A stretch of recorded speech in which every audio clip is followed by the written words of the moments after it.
은혜로운 찬미를 들려주신 예루살렘 찬양대에 감사드립니다. 우리 찬미해 주신 것처럼 하나님의 사랑이 이 안식일 우리들의 마음과 생각 가운데 함께하여 주셔서 이 안식일 하나님의 사랑을 마음껏 느끼고 사랑을 실천할 수 있는 우리 모두가 되기를 간절히 기도합니다. 여러 교우님께서 염려해 주셨습니다. 발목 수술한 지 한 4주가 되었고요. 이제 남은 2주 동안 깁스를 더 해야 합니다.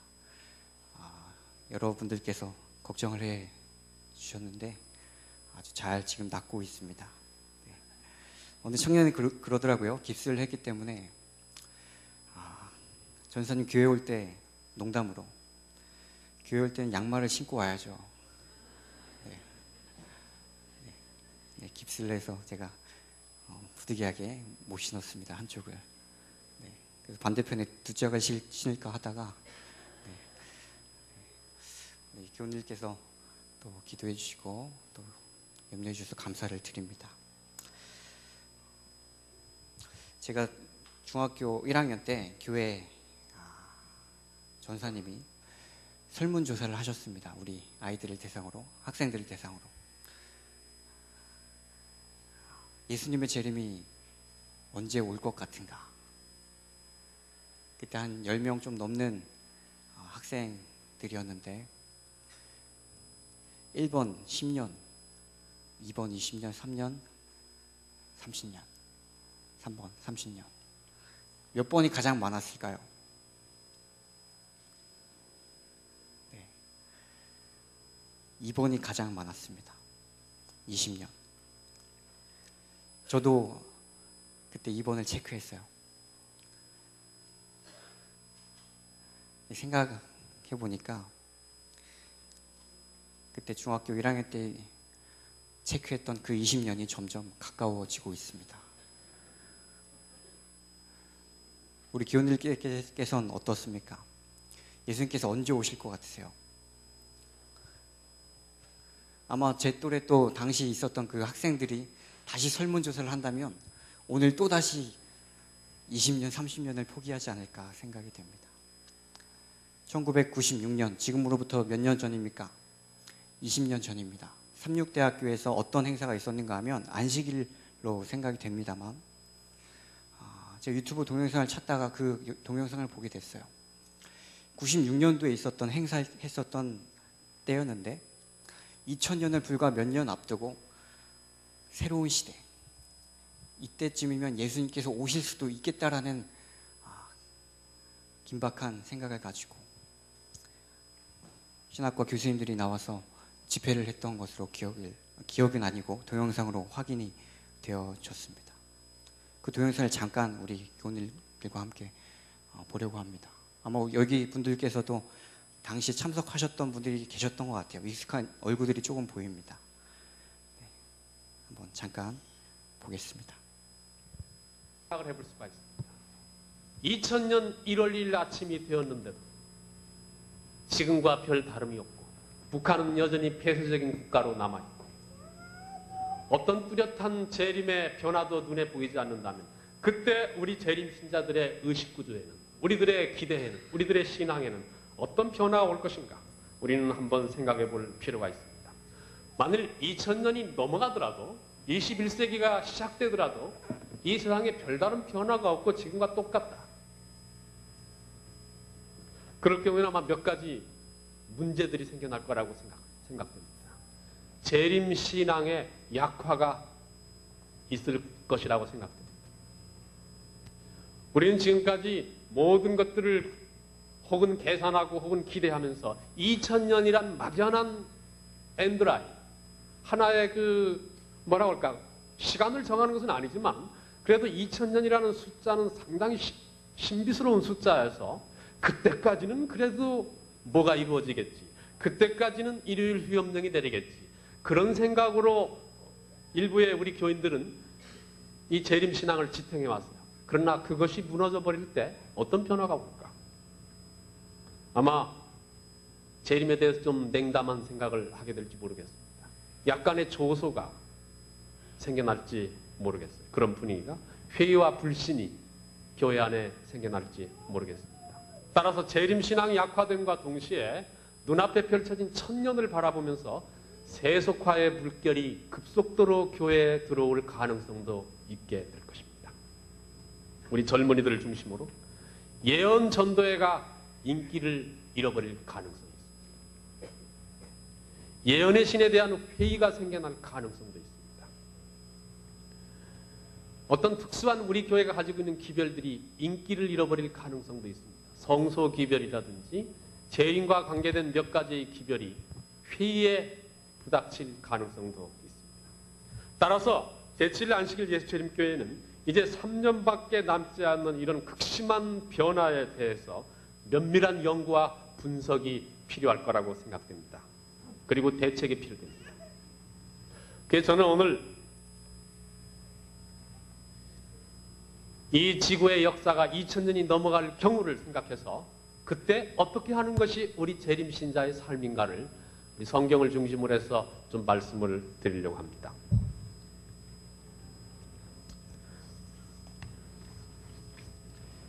네, 됐습니다. 익숙한 얼굴들이 계시죠?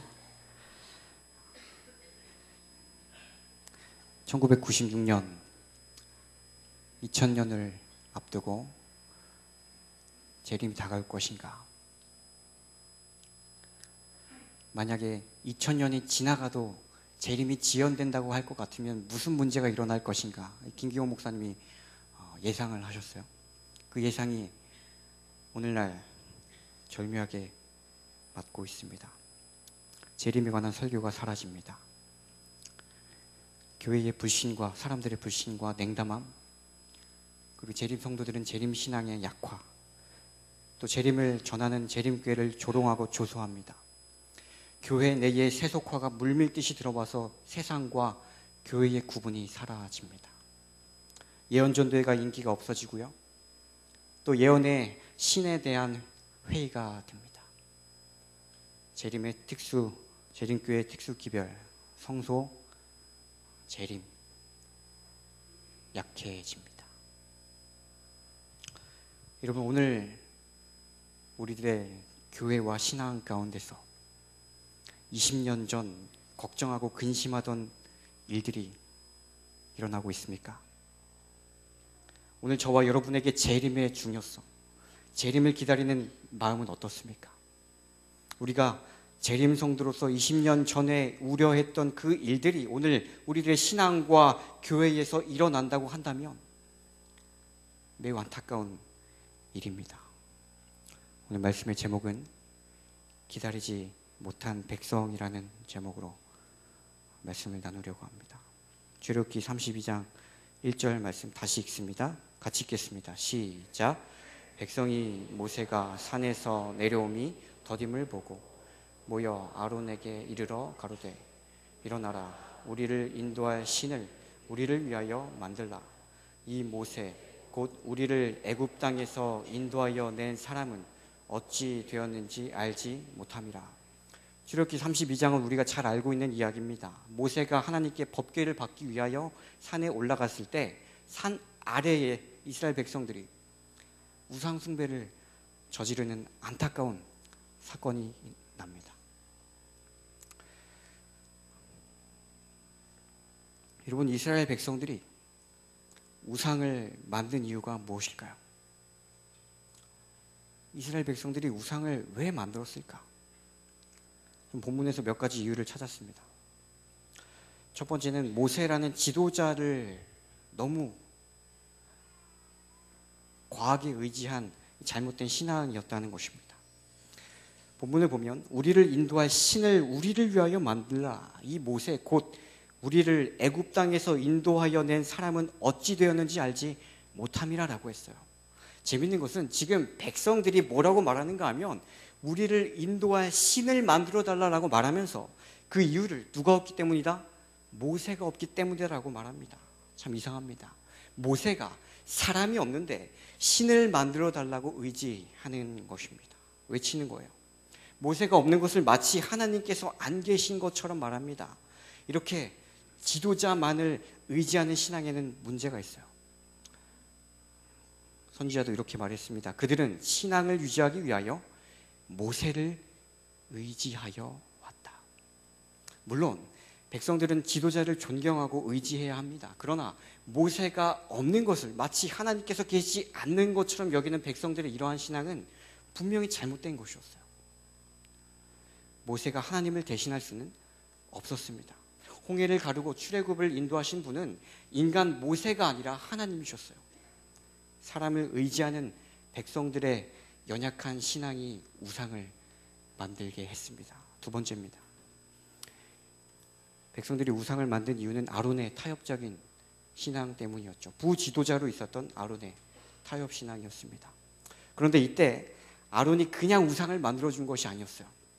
출애굽기를 보니까 아론이 그들의 손에서 그 고리를 받아 부어서 각도로 새겨 송아지 형상을 만드니 그들이 말하되 이스라엘아 이는 너희를 애굽 땅에서 인도하여 낸 너희 신이로다 하는지라. 5절 보니까요. 아론이 보고 그 앞에 단을 쌓고 이에 공포하여 가로되 내일은 누구의 절이리라? 여호와의 절이리다. 아론이 여호와 하나님을 거절해서 우상을 만든 것이 아닙니다. 이스라엘 백성이 하도 강압적으로 나와서 우상을 만들어 달라고 외치니까 마지못해 만들어줬어요. 그런데 송아지 형상으로 우상을 만들고 나서 뭐라고 부르는가 하면 애굽 땅에서 너희를 인도해낸 신이다. 여호와 하나님이다라고 하는 것입니다. 5절에서도 내일은 여호와의 절일이니까 경배하라.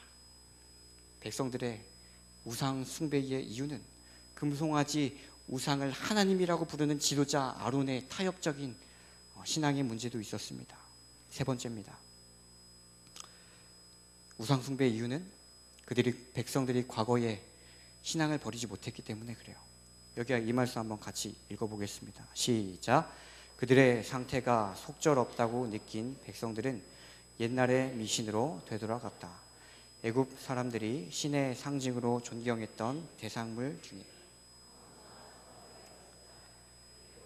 이런 형태의 우상을 숭배하던 사람들이 송아지를 만들어 경배하자고 제안했다.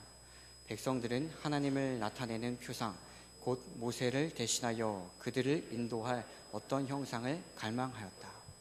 그들이 우상을 만들어 경배했던 또 다른 이유는 애굽에서 숭배했던 황소, 또 송아지 같은 눈에 보이는 형태의 우상을 의지하려 했다는 것입니다. 과거의 애굽의 미신과 신앙을 버리지 못하는 이 백성들의 모습입니다. 세 가지였죠. 이스라엘 백성들이 우상을 만든 이유, 지도자를 의지했던 연약한 신앙, 아론의 타협적인 신앙, 과거에 사로잡힌 미신신앙 이라고 할 수도 있습니다. 그러나 정말 이런 이유 때문에 이들이 우상 숭배를 했을까요? 여러분 정말 이것들 때문에 백성들이 우상 숭배를 했다고 생각되십니까? 백성들이 모세라는 지도자만을 의지한 연약한 신앙 때문에, 아론의 타협적인 신앙 때문에, 또 과거 애굽에서의 미신적인 신앙을 버리지 못했기 때문에요. 제가 본문을 다시 읽어보니까 문제는 그것이 아니었어요. 이것은 아주 부수적이고 표면적인 문제였습니다. 그러나 이스라엘 백성들 마음속 깊이 그들이 우상 숭배를 하게 된 최초의 동기가 무엇인가 하면 모세를 기다리지 못했기 때문입니다. 본문은 말합니다. 출애굽기 32장 1절 백성이 모세가 산에서 내려오미 모함을 보고요? 더딤을 보고 아론에게 요청했어요. 모세가 산에서 내려오미 더딤을 보고 아론에게 우상을 만들자라고 한 것입니다. 그러므로 우상 숭배를 저지른 그들의 가장 기초적이며 중대한 첫 번째 문제는 기다리지 못했다는 것입니다. 이것이 그들의 우상 숭배의 동기였어요. 여러 날이 지나고 여러 주가 지나도 그는 여전히 돌아오지 않았다. 구름이 여전히 그들에게 보이는데도 진영에 있는 많은 사람들에게 있어서 그들의 지도자가 그들을 버렸거나 맹렬한 불에 소멸되어 버린 것처럼 보였다. 백성들이 꽤 오랫동안 몇 주 동안 기다렸어도 모세는 돌아오지 않습니다. 그렇게 되니까 백성들은 자신들이 모세에게 버려졌다고 생각하거나 지도자 모세가 그냥 죽었을 것이다 라고 여겼어요. 그래서 그들이 어떤 선택을 합니까? 같이 읽습니다. 시작. 대다수의 백성들은 가나안으로 나아가든지 아니면 애굽으로 돌아가든지 간에 더 이상 모세를 기다리지 않기로 결정했다. 자기들끼리 가나안으로 그냥 가든지 아니면 애굽으로 돌아오든지 어쨌든지 저쨌든지 그들은 더 이상 모세를 기다리지 않기로 결정합니다. 더 이상 모세를 백성들이 기다리지 않기로 결심하는 것입니다. 그러나 분명히 모세는 백성들에게 처음 산으로 들어가기 전에 약속했습니다. 출애굽기 24장 14절에서 이렇게 약속합니다. 모세가 장로들에게 이르되 너희는 여기서 우리가 너희에게로 뭐 할 때까지? 돌아오기까지 뭐라고요? 기다리라라고 말했어요. 내가 다녀올 테니까 돌아올 테니까 기다리라. 모세는 분명히 백성들에게 돌아올 것을 약속합니다. 그러나 백성들은 모세의 약속을 잊어버렸어요. 그리고 더 이상 기다리지 않기로 합니다. 그렇습니다. 기다리지 못하는 신앙은 매우 위험합니다. 우리가 잘 아는 성경의 인물, 믿음의 조상 아브라함의 성공과 실패는 그가 오랜 시간 참고 기다렸느냐 참지 못하였느냐에 달려 있었어요. 실제로 아브라함은 하나님의 약속을 기다리지 못하고 여종 하갈을 통하여 이스마엘을 얻었는데 그 이후에 아브라함과 그 가정이 이스마엘로 인하여 고통을 받아야 했고 그 고통은 후세대까지 이어지게 되었습니다. 이것은 아브라함이 하나님께서 약속하신 자식을 주실 때까지 기다리지 못한 결과였습니다. 또 반대로 하나님께서 약속하신 25년을 기다린 끝에 이삭을 얻었고 이삭을 통하여 한 민족을 이루게 되었습니다. 그 기다림으로 얻은 이삭은 아브라함 자신에게 뿐만 아니라 후손들에게까지 축복으로 이어지게 됩니다. 또 우리가 잘 아는 사울왕, 이스라엘의 초대왕 사울의 실패는 기다려야 할 때에 기다리지 못한 것이었어요. 그는 블레셋과의 전쟁을 앞둔 위기의 상황에서 선지자 사무엘을 기다렸습니다. 그러나 아무리 기다려도 사무엘이 돌아오지 않으니까 사울은 군사들을 안정시키기 위하여 자신이 직접 번제를 드립니다. 안타깝게도 번제가 마치자마자 사무엘이 돌아왔어요. 하나님께서는 인내하지 못하고 왕으로서 제사장의 일을 대신한 이 사무엘을 나무라셨고 사울 대신에 다른 왕을 세우실 것이라고 말씀하십니다. 사울은 기다림에서 실패했습니다.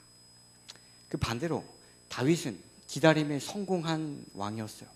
그는 어릴 적부터 사무엘로부터 장차 이스라엘의 왕이 될 것이라고 하는 예언을 듣고 기름 부음을 받았지만 다윗은 결코 어떤 인간적인 방법으로 왕이 되려고 하지 않았습니다.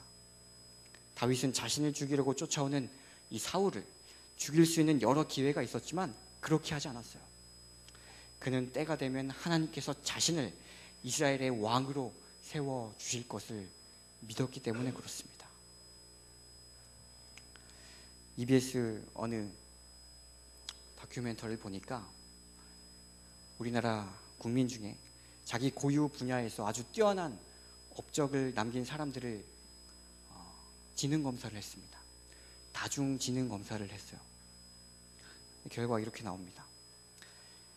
국내 최초로 심장 이식 수술에 성공한 이 송명근이라는 의사를 보니까 그는 논리 수학 지능이 높았고 또 자기 이해 지능이 높았고 자연 친화 지능이 높았다고 합니다. 또 국제 발레 콩쿠르에서 1위를 차지한 발레리나 박세은은 신체 운동 지능이 높았고 대인관계 지능이 높았고 자기 이해 지능이 높았다고 합니다. 또 세계적으로 널리 알려진 패션 디자이너 이성봉 씨는 언어 지능, 시각 공간 지능, 자기 이해 지능이 높았습니다. 공통적으로 계속 같은 지능이 나오죠. 마지막입니다. 가수이자 작곡가로 유명한 유나, 이분을 보니까 음악 지능, 또 언어 지능, 또 뭐가 높았어요? 자기 이해 지능이 높았습니다.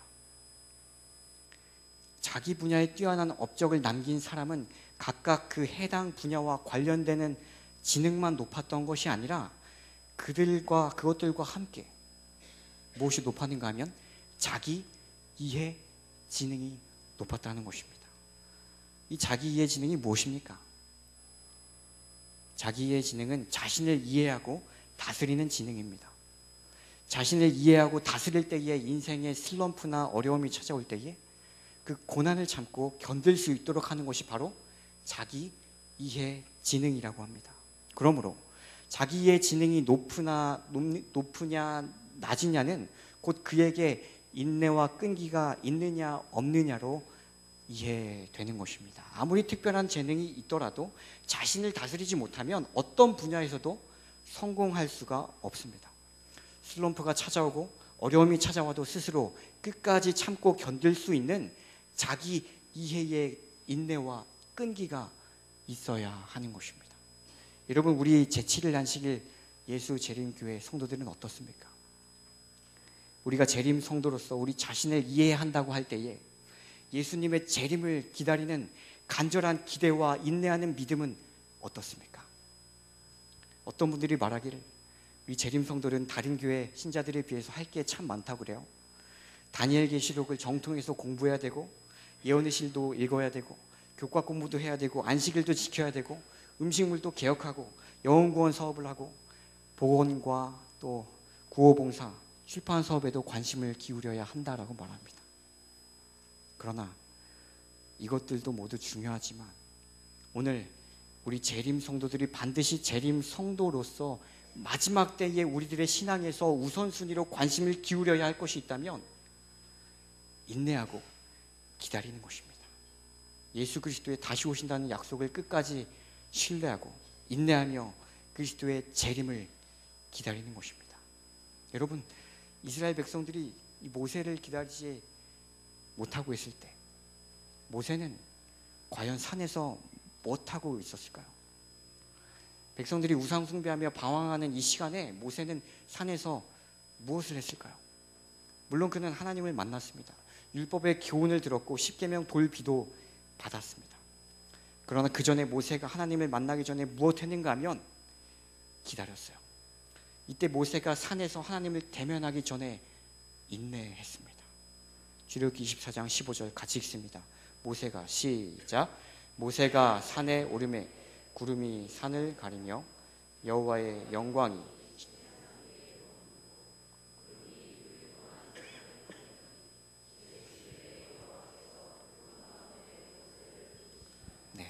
이때 모세도 산에 오르자마자 곧바로 하나님을 만난 것이 아니었습니다. 그가 산에 머무른 지 며칠이 지나고요 6일이 지나고 7일째에 하나님께서 모세를 부르십니다. 그리고 율법을 선포하시고 이스라엘 백성들에게 전할 교훈들을 전해주셨어요. 그러나 그 전까지 모세는 인내하면서 하나님의 임재를 기다립니다. 여러분, 이때 모세가 인내했던 것처럼 사실 이스라엘 백성들도 모세를 인내하면서 기다리면서 할 수 있는 것이 분명히 있었을까요? 있었습니다. 그들은 신앙인으로서 꼭 해야 할 것이 있었는데 이렇게 말합니다. 같이 한번 읽겠습니다. 시작. 이 기다리는 기간은 그들이 들은 하나님의 율법을 명상하고 그분께서 그들에게 더 주실지도 모를 계시를 받을 마음의 준비를 갖춰야 할 시간이었다. 이 일을 위하여 그 시간은 너무 긴 시간이 아니었다. 그들이 만일 그렇게 하면서 하나님의 요구를 더 잘 이해하려고 노력하고 그분 앞에 그들의 마음을 겸비하게 했더라면 그들은 유혹에서 보호되었을 것이다. 그들이 모세를 기다린 동안 어떤 시간이었습니까? 그들은 이전에 주어진 하나님의 율법을 명상하고 또 혹시 모세를 통하여 다시 어떤 말씀이 주어질지를 기대하면서 기다릴 수가 있었습니다. 그러나 그들은 그렇게 하지 않았어요.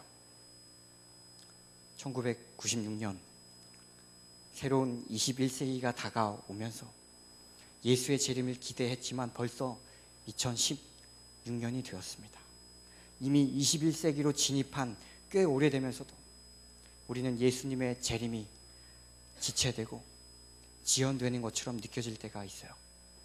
어릴 적부터 들어오던 금방이고 오실 것 같던 예수님께서 오시지 않고 벌써 20년이 지나고 30년이 지나고 40년이 지났습니다. 그럴 때 예수의 재림이 늦어지는 것처럼 느껴질 때, 여러분, 우리 재림 성도인 우리는 과연 어떻게 해야 합니까? 왜 안 오시느냐고 불평하거나 성경의 약속을 의심해야 할까요? 우리는 이 마지막 때 재림 성도로서 어떻게 해야 합니까? 베드로후서 말씀을 같이 읽습니다. 주의 약속은, 시작. 주의 약속은 어떤 이에 더디다고 생각하는 것 같이 더딘 것이 아니라 오직 너희를 대하여 오래 참으사 아무도 멸망치 않고 다 회개하기에 이르기를 원하시느니라. 그러나 주의 날이 도적같이 오리니 그날에는 하늘이 큰 소리로 떠나가고 체질이 뜨거운 불에 풀어지고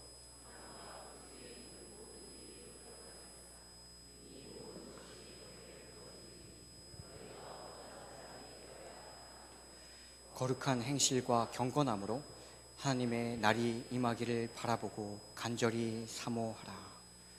여러분, 마지막 때 우리는 어떻게 해야 합니까? 도대체 예수님께서 언제 오시느냐고 불평하고 의심하고 더 이상 기다리지 않겠다고 결심하는 것이 아니라 1년이 걸리고 10년이 걸리고 20년, 30년이 걸리더라도 하나님의 날이 임하기를 바라보고 간절히 사모해야 한다는 것입니다. 다큐멘터리 3일이라는 프로를 본 적이 있습니다. 여기는 90세 어느 할머니가 나와요. 그분의 이름은 이길의 할머니입니다.